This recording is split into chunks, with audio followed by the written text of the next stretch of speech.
સુરેન્દ્રનગર જિલ્લાના થાન શહેર અને તાલુકામાં ક્ષત્રિય રાજપૂત સમાજ દ્વારા થાન મામલતદારને આવેદનપત્ર આપવામાં આવ્યું.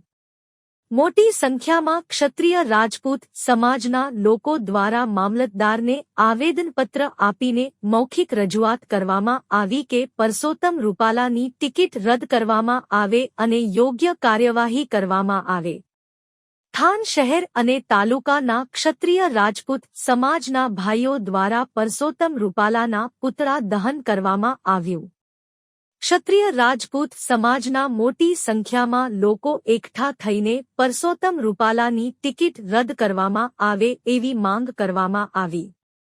પરસોત્તમ રૂપાલાના નિવેદનને લઈને સુરેન્દ્રનગર જિલ્લામાં અને તાલુકાઓમાં મોટા પાયે ક્ષત્રિય સમાજ દ્વારા વિરોધ કરવામાં આવે છે.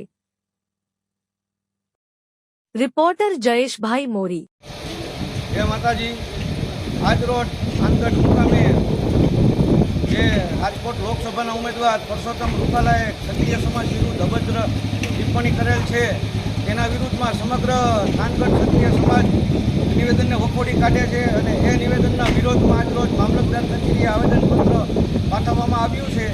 તો ત્યારે પક્ષને અને ચૂંટણી પંચને કહેવામાં આવે છે કે આજે જો આ પરસોત્તમ રૂપાલાની ટિકિટ રદ નહીં થાય તો ક્ષત્રિય સમાજ દરેક જગ્યાએ મતદાનનો બહિષ્કાર કરશે અથવા તો ભાજપ વિરુદ્ધ મતદાન કરશે એવી ચીમકી સાથે.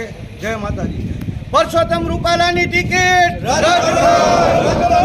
પરસોત્તમ રૂપાલાની ટિકિટ રદ કરો.